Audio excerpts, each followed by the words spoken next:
नमस्कार, मी प्रियंका गोरड. महाराष्ट्र कॉलिंग मध्ये आपल्या सर्वांचं स्वागत. रोज सारखं आज देखील एक इंटरेस्टिंग विषय घेऊन आले आहे. आज आपण चर्चा करणार आहोत ती म्हणजे पैसा टिकवण्यासाठी वास्तुशास्त्र, आणि या विषयावरती मार्गदर्शन करणार आहे डॉक्टर मकरंद सरदेशमुख. सर, स्वागत आहे तुमचं कार्यक्रमामध्ये. नमस्कार. कार्यक्रमाला सुरुवात करण्यापूर्वी मी सरांची तुम्हाला थोडक्यात ओळख करून देते. डॉक्टर मकरंद सरदेशमुख वास्तुतज्ञ म्हणून गेले 15 वर्ष काम करत आहेत. महाराष्ट्र जर्नलिस्ट फाउंडेशन तर्फे सरांना प्राइड ऑफ इंडिया 2016 या पुरस्कारानं गौरवण्यात देखील आलेला आहे. वास्तू फॉर हेल्थ या विषयावरती सरांनी PhD सुद्धा केली आहे. वास्तू तथास्तु हा सरांचा ट्रस्टेड ब्रँड आहे. वास्तू व्हिजिटसाठी सर प्रत्यक्ष घरी येऊन मार्गदर्शन करत असतात. आता आजचा जो विषय आहे पैसा टिकवण्यासाठी वास्तुशास्त्र, या विषयावरती तुम्हाला जर काही शंका असतील, काही प्रश्न असतील तर तुम्ही आम्हाला जरूर संपर्क करा. त्यासाठी आमचा नंबर लिहून घ्या, 02266843333. सर, आज हनुमान जयंती आहे, त्यामुळे प्रेक्षकांना या निमित्ताने तुम्ही काय सल्ला द्याल? नक्कीच. माझ्या सर्व रसिक प्रेक्षकांना हनुमान जयंतीच्या हार्दिक शुभेच्छा आणि शुभाशीर्वाद. आज हनुमान जयंती अतिशय महत्त्वाचा दिवस. हा दिवस खरं इच्छापूर्ती सुरू करण्याचा आहे. कारण मारुती बजरंगबली हा जो देव आहे तो फक्त आपण शक्ती देणारा आणि युक्ती देणारा आणि पराक्रम गाजवणारा एवढाच मारुती आपल्याला लहानपणापासून माहिती आहे.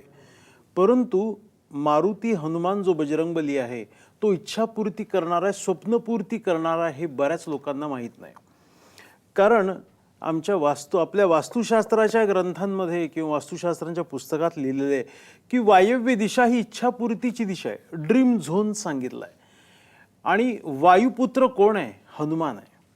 मग वायव्य दिशेमध्ये ठेवलेले तुमचे स्वप्न, ड्रीम्स, हे कन्वर्ट इंटू रियालिटी म्हणजे पॉझिटिव्हिटीमध्ये खरेपणात उतरतात. मग या वायव्य दिशेचा आपल्याला एवढा फायदा होतो तर वायुपुत्र हनुमानाचा आपला इच्छापूर्ती करण्यासाठी किती फायदा होईल. यासाठी आज हनुमान जयंतीच्या निमित्ताने तुम्हाला ज्या शुभेच्छा देतोय, त्याचबरोबर आज हनुमान जयंतीच्या निमित्ताने तुमच्या इच्छा पूर्ण करायच्यात. पैसा मिळवायचा आहे, मुलांचं लग्न करायचं आहे, करिअर घ्यायचं आहे, गाडी घ्यायचं आहे, बंगला घ्यायचा आहे, यासाठी अतिशय सुंदर उपाय म्हणजे हनुमान उपासना. हनुमान उपासना अतिशय साध्या सोप्या पद्धतीने करायची. आपल्या जप तप किंवा अशा काही गोष्टी करायच्या नाही आहेत. रोज काय करायचं तर आजपासूनच, आज तर हनुमान जयंतीचा उत्सव सगळीकडे अख्ख्या भारतात अतिशय छान सुंदर चालू आहे. मारुतीच्या मंदिरामध्ये जा, नमस्कार करा. अगदीच तेल व्हायची गरज नाही आहे. तुम्ही तिथे एक 11 रुपये मारुतीच्या मंदिरामध्ये ठेवा, नमस्कार करा आणि सांगा की मारुती राया, तुझ्या या हनुमान चालिसाचं पठण मी आजपासून सुरू करतोय. ही हनुमान चालिसा तुम्हाला कोणत्याही पुस्तकाच्या, धार्मिक पुस्तकाच्या दुकानात मिळेल. 1 ते 15 पेज याच्यावरतीच असणारं जे हनुमान चालिसा आहे ते हनुमान चालिसा तुम्ही वाचायचं आहे. ही हनुमान चालिसा बऱ्याच वेळेला सांगितले की 3दा वाचायची, 5दा वाचायची, 10दा वाचायची. सकाळ संध्याकाळ जरी रोज वाचली तरी तुमची इच्छापूर्ती व्हायला सुरुवात होऊन जाते. हनुमान कवच, हनुमान बजरंग बाण असे बरेचसे काही त्यामध्ये दिलेत. परंतु 1 ते 15 पेजवर असणारं हिंदी हनुमान चालिसा वाचा. बऱ्याच वेळेला काय होतं की लोकांकडे हनुमान चालिसा असते पण मी पाहतो ती मराठी असते. त्याचं भाषांतर जे केलेलं आहे मराठीमध्ये त्याचे व्हायब्रेशन्स करेक्टली मिळत नाहीत. पण तुलसीदासांनी लिहिलेली जी हिंदी हनुमान चालीसा आहे, जे आपण चित्रपटात सुद्धा पाहतो की जय हनुमान ज्ञान गुण सागर, जय कपीसती हो लोक जागर, रामदूत अतुलित बलधामा, अंजनी पुत्र पवनसुत नामा. ही जी हिंदीतली हनुमान चालीसा आहे ती तुम्हाला जास्त इफेक्ट देणार आहे. आणि नासाने सुद्धा हनुमान चालिसामध्ये लिहिलेल्या श्लोकांवरती अभ्यास करून पाहिलं की किती अंतर आहे श्रीलंकापासून ते भारताचं किंवा सूर्याचं भारतापासून.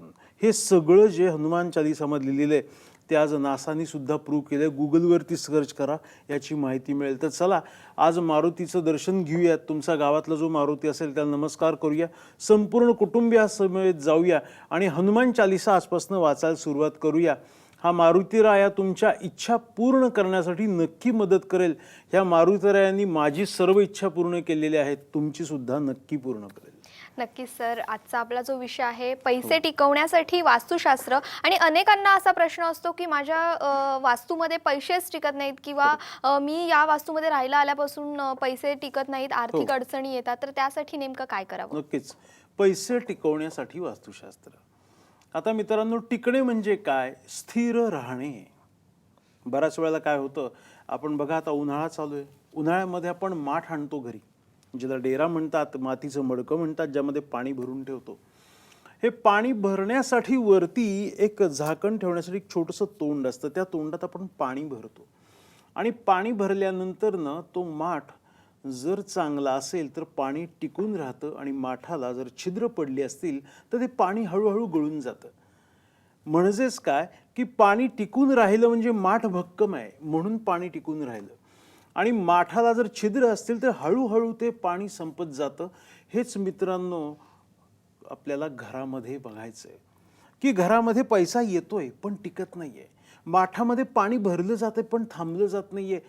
तोच फॉर्म्युला तुमच्या घरामध्ये की कुठेतरी घराच्या माठाला पडली छिद्र, म्हणजे काहीतरी व्यय म्हणजे संपणाऱ्या जागा काहीतरी मोकळ्यात, म्हणजे टिकवून ठेवण्याच्या ज्या काही गोष्टी आहेत त्या घरात कुठेतरी तिथे छिद्र आलेलं आहे, भेद आलेला आहे, तिथे काहीतरी गडबड झाली आहे. मग टिकवून ठेवण्याची दिशा कोणती? कारण पैसे आगमन होण्याची दिशा उत्तर किंवा पूर्व सांगितलेली आहे, परंतु टिकण्याची दिशा दक्षिण, दक्षिण, पश्चिम, नैऋत्य ही आहे. या दिशा अतिशय भक्कम, कणखर, आपल्या पाठीप्रमाणे मजबूत, दगडाप्रमाणे भक्कम अशा सांगितलेल्या आहेत की इथे जे काही आगमन होतं उत्तर पूर्वेतून तर टिकून ठेवण्याच्या दिशा या आहेत. या दिशांना टॉयलेट, या दिशांना दरवाजा आलाय, भरपूर मोकळी जागा आलेली आहे. या दिशांमध्ये विहीर, बोरिंग कुठं घेतली आहे दक्षिण, पश्चिम, नैऋत्येला, तर मित्रांनो आलेला पैसा टिकणार नाही. माठाला पडलेलं चित्र पाणी कसं घालून टाकतं तसं मित्रांनो लक्षात घ्या की आपल्या घराची नैऋत्य दिशा कुठेही वीक ठेवू नका, भक्कम ठेवा. त्या ठिकाणी बेडरूम असू दे, तिजोरी असू दे, मोठं कंपाऊंड वॉल असू दे, उंच उंच झाडं असू देत, त्या ठिकाणी खड्डा नकोय, विहीर नकोय, बोरिंग नकोय. नैऋत्य दिशेला बाल्कनी नकोय, नैऋत्य दिशेला मोठी टेरेस नकोय, नैऋत्य दिशेला प्रवेशद्वार नकोय. या 18 वर्षाचा अभ्यासातून नैऋत्य दिशेवर इतका अभ्यास केलेला आहे की ज्या घरामध्ये नैऋत्य दिशेला एंट्रन्स आहे, नैऋत्य दिशेला या प्रकारचा दोष आहे, तिथे सर्व प्रकारचे प्रॉब्लेम्स रोजच्या रोज तयार होतात. म्हणून पैसे टिकवण्यासाठी आपल्याला घराला अतिशय महत्त्व दिलेलं आहे. घरामध्ये या प्रकारचे कोणतेही वास्तुदोष राहू नये यासाठी योग्य वास्तुतज्ञाच्या सल्ल्याने आपल्याला कन्सल्टन्सी घेणं आणि घर परफेक्ट करणं मित्रांनो गरजेचं आहे. नक्कीच, म्हणजे वास्तूची नैऋत्य दिशा आहे त्याच्यामध्ये दोष असता कामा नये, हो. नाहीतर पैशाची जी काही वास्तूमध्ये जी गळती टिकण्याची लागते. गोष्ट संपते. नक्कीच. कार्यक्रमामध्ये पहिला फोन आलेला आहे पुण्यावरून अपूर्वा यांचा. बोला अपूर्वा, काय प्रश्न आहे तुमचा? Hello madam. बोला. हा, मी पुण्यातनं बोलते, अपूर्वा नाईक. बोला. नमस्कार, बोला. हॅलो. हा हा बोला बोला, की. प्रश्न विचारा तुमचा. हा, माझा मुलगा आहे. हॅलो. हा हा, बोला ऐकू ताई, येतंय, तुमचा बोला, प्रश्न बोला, आम्ही विचारायचा. ऐकतोय. माझा मुलगा आहे ओंकार नाईक. ओके. त्याची जन्म तारीख आहे 19 एप्रिल 1997. प्रॉब्लेम काय सांगा, प्रॉब्लेम काय आहे? त्याचा प्रॉब्लेम म्हणजे की त्याची प्रोग्रेस कधी होईल बर आणि त्याला बरेच अडथळे येतात शिक्षणात वगैरे, ते विचारायचंय बर मला. आता आजचा कार्यक्रम वास्तुशास्त्राचा आहे. मुलगा जर उत्तरेला पाय करून झोपत असेल तर शिक्षणात अडथळे येणार. त्या सध्या शिक्षण चालू आहे ना? मुलाचं शिक्षण चालू आहे? मुलाचं शिक्षण चालू आहे की तो नोकरी करतोय, व्यवसाय करतोय ताई? हॅलो. हा, तो शिक्षण करतोय, BBA ला आहे. हा, अच्छा. तर मुलाच्या झोपण्याच्या डायरेक्शन्स करेक्टली करा. घराची पूर्व दिशा योग्य असेल तर त्याची प्रगती भरपूर होईल. पत्रिकेचं मार्गदर्शन आपल्याला नक्कीच देता येईल, परंतु त्याच्या प्रगतीच्या दृष्टीने आपल्याला मुलाची जी झोपण्याची डायरेक्शन्स आहे ती करेक्ट करणं गरजेचं आहे. पूर्वेला पाय करून झोपू देऊ नका, दक्षिणेलाही पाय करून झोपू देऊ नका, आणि मुलगा झोपताना पश्चिमेला पाय करून झोपणं गरजेचं आहे. कारण आपला जो ब्रेन आहे म्हणजे आपला जो मेंदू आहे, आता मुलांना खरी गरज काय की एज्युकेशनच्या दृष्टीने आपल्याला ब्रेन ॲक्टिवेट राहणं गरजेचं आहे. ही मुलं जर दक्षिणेला किंवा पश्चिमेला पाय करून झोपली तर खरोखरी त्यांचा ब्रेन हा काम करत नाही आणि भरपूर शिकतोय पण लक्षात राहत नाही. त्यामुळे मुलांना पूर्वेला डोकं आणि पश्चिमेला पाय करून झोपवा, त्याचा उत्कर्ष नक्की होईल. आणि घराची पूर्व दिशेच्या खिडक्या सकाळच्या वेळात नक्की उघड्या ठेवा, कारण पूर्व दिशा म्हणजे ईस्ट आहे. ईस्ट म्हणजे एज्युकेशन आहे. एज्युकेशन झोन हा पूर्वेकडून येतो, त्यामुळे त्या ठिकाणी कुठलाही अडथळा ठेवू नका. नक्कीच. म्हणजे याच्यावरून मला असा प्रश्न पडलाय की जर वास्तूमध्ये दोष असेल तर हो. त्याचा परिणाम त्या घरात शिकणाऱ्या विद्यार्थ्यावरती होऊ शकतो का? Correct, correct. किंवा त्या घरात राहणाऱ्या एखाद्या व्यक्तीच्या करिअरवरती होऊ शकतो का? नक्की नक्की होऊ शकतो. मुलाच्या करिअरवरती होऊ शकतो, त्याच्या सगळ्याच गोष्टींवरती परिणाम होतो. यासाठी आपल्याला वास्तू व्हिजिट करणं गरजेचं आहे, वास्तू कन्सल्टन्सी करणं गरजेचं आहे. यामध्ये तुम्ही वास्तूच्या ज्या ज्या काही गोष्टी आहेत त्या करेक्टली करणं गरजेचं आहे. नाहीतर काय होतं बऱ्याच वेळेला की पुस्तकात वाचलं, टी व्हीवरती पाहिलं, माणूस करायला जातो, परंतु ते जर योग्य नाही झालं तर वाईट काही होत नाही, पण परिणाम थोडेसे कमी होतात. मुलांना देखील सध्या काळा रंग काही वापरू देऊ नका. कारण सध्या मी बघतोय की मुलं काळ्या रंगाचे कपडे, ब्ल्यू कलरच्या जीन्स, असं निगेटिव्हिटीकडे जास्त चालली आहेत. आणि सध्या असंही होतंय की मुलांच्या बाबतीमध्ये अभ्यास न करणे.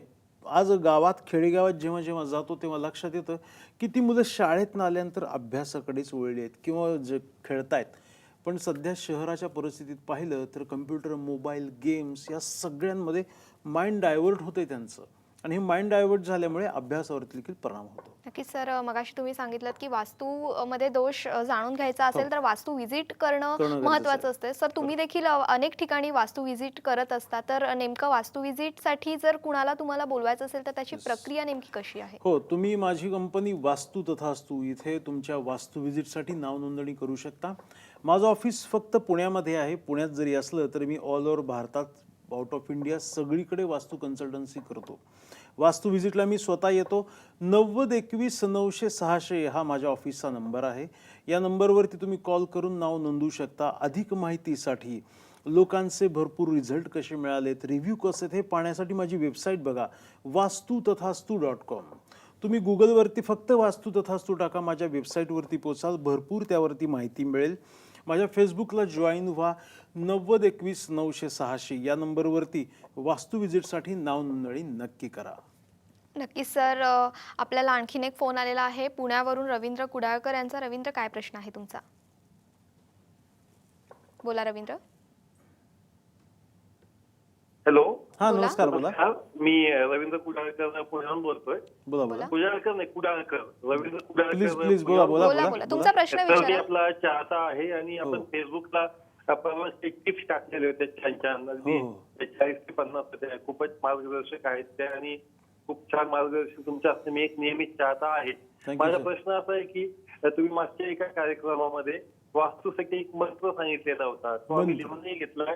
हो. तो आता चालू करणार आहोत. तर त्याचे फायदे काय आणि कसे आहेत आणि आर्थिक संपन्नतेसाठी देखील त्याचा काय उपयोग होऊ शकतो? वास्तू धन्यवाद. पुरुषाचा मंत्र सांगितला ना तुम्हाला? हॅलो, मंत्र कोणता वास्तू पुरुषाचा सांगितला असेल तुम्हाला? हो, तुम्ही सांगितलं होतं कार्यक्रमात. नक्की नक्की. आता कार्यक्रमात पुन्हा एकदा ऐका. हा अतिशय महत्वाचा छान प्रश्न दिलाय. तुम्हाला आणि तुमच्या कुटुंबियांना माझ्याकडनं शुभेच्छा. या मंत्राचं उच्चारण नक्की करा. वास्तु पुरुष नमस्तेस्तु भूषया भिरत प्रभो मद्गृहम धनधान्याधी समृद्धम कुरु सर्वदा. वास्तु पुरुषाचा मंत्र आहे. पुन्हा एकदा ऐका. हा तुम्हाला कुठेही मिळेल असं नाहीये की आपल्याकडेच. वास्तु पुरुष नमस्तेस्तु भूषया भिरत प्रभो मद्गृहम धनधान्याधी समृद्धम कुरु सर्वदा. आपण रोज सकाळी उठल्यानंतर आई वडिलांना, देवाला, आपल्या धरणीला जसं नमस्कार करतो तसं आंघोळ झाल्यानंतर घरी पूजा झाली, उदबत्ती झाल्यानंतर तुम्ही हा वास्तुपुरुषाचा मंत्र कमीत कमी 11 वेळेला, 21 वेळेला निदान एकदा तरी म्हणा. कारण ह्या वास्तुपुरुषावरती सगळं अवलंबून आहे. आपण 8:30-9 वाजता कामावरती जातो आणि आपल्या पाठीमागे आपलं जे कुटुंबीय आहे त्या कुटुंबियांचं रक्षण करण्याची जबाबदारी या वास्तुपुरुषावर आहे. म्हणून सुखसमृद्धी देणाऱ्या या वास्तुपुरुषाचा मंत्र नक्की जपा. हा तुम्हाला कोणत्याही पुस्तकामध्ये मिळेल, नेटवरती मिळेल, नसेल तर माझ्या फेसबुकवरती सुद्धा हा नक्कीच आहे.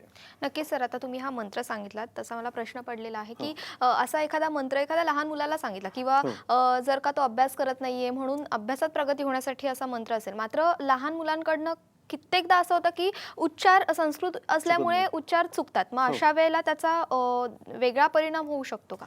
नाही, ॲक्च्युली कसं आहे की लहान मुलगा जो आहे तो बोबडा आहे. तो बोबडा आहे, त्याला आई आई म्हणता येत नाही, बाबा बाबा म्हणतात नाही. पण बाबांपर्यंत बाबांना हाक मारली आहे हे त्या बाबांना कळतं.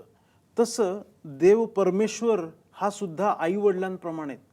तुम्हाला आज ही हनुमान चालीसा वाचायला सुरुवात केली, जो पहिल्यांदा वाचतोय त्याच्याकडनं शब्द मागे पुढे होणार, विचलित होणार, काही ना काही मागे होणार, पण तो हनुमंत हा आईवडिलाप्रमाणे काम करतोय.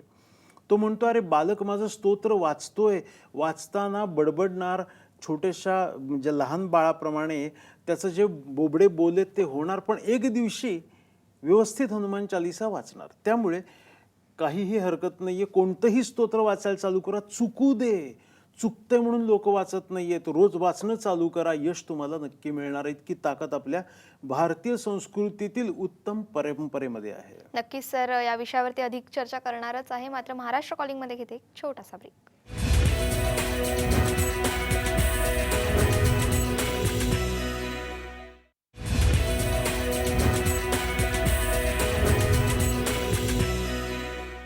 ब्रेकनंतर आपलं पुन्हा एकदा स्वागत. आपण चर्चा करतोय ती म्हणजे पैसे टिकवण्यासाठी वास्तुशास्त्र या विषयावरती. आणि या विषयावरती तुम्हाला देखील काही शंका असेल तर तुम्ही आम्हाला जरूर फोन करा. त्यासाठी आमचा नंबर लिहून घ्या, 02266843333. सर, मगाशी आपण बोलत होतो की वास्तूमध्ये दोष असेल म्हणजे नैऋत्य दिशेला दोष असेल तर नेमकाच तो दोष वास्तूला लागतो आर्थिक अडचणी येण्यासाठी. त्याचप्रमाणे उत्तर दिशा देखील किती महत्त्वाची असते? नक्कीच उत्तर दिशा अतिशय महत्त्वाची, कारण उत्तर दिशा कुबेराची, पैशाची, घरातल्या लक्ष्मीची, गृहलक्ष्मीची आहे. यामध्ये उत्तर दिशा बंद असेल तर अनेक प्रकारचे प्रश्न सुरू होतात. मी नेहमी कार्यक्रमातून सांगतोय, तुम्हाला फायनान्शियल प्रॉब्लेम असेल तर या दोन्हीही दिशा अतिशय महत्त्वाच्या आहेत. यामध्ये उत्तर दिशा, उत्तरेच्या शेजारी ईशान्य दिशा आहे. घरामध्ये चिडचिड, वादविवाद आहे की खूप काही चांगलं होत नाहीये, तर पहिल्यांदा ईशान्य दिशा क्लिअर करा. ईशान्य दिशा घरातली आहे, ईशान्य दिशा टेरेसवरती, ईशान्य दिशा तुमच्या बंगल्याच्या बाहेरच्या कंपाऊंड वॉलच्या मोकळ्या जमिनीची आहे. अनेक वेळेला असं पाहिलेलं आहे की घरामध्ये हॉल अगदी व्यवस्थित आहे, पण टेरेसवरती मस्त मस्त भरपूर सगळं जवळपास 10-10 वर्षापूर्वीचे जुने टायर पडले, तुटलेले कमोड आहेत, तुटलेल्या सगळ्या गोष्टी असं टेरेसवरती भरून ठेवल्यात. मी परवा एका क्लायंटला सांगितलं, म्हणलं हे सगळं काढा आणि हॉलमध्ये आणून ठेवा, बरं वाटेल का? नाही नाही नाही, आमचे आजोबा काढू देत नाहीत. मग आजोबांना सांगितलं, आजोबा हे यामुळे घरात प्रॉब्लेम्स आहेत. म्हणलं तुमच्या घरात जी गोष्ट आहे की एवढ्या जर तुटलेल्या कोंड्या ईशान्य दिशेमध्ये ठेवलेल्या आहेत तर ईशान्य दिशा वास्तुपुरुषाच्या मस्तकाची. शरीर जेव्हा आपण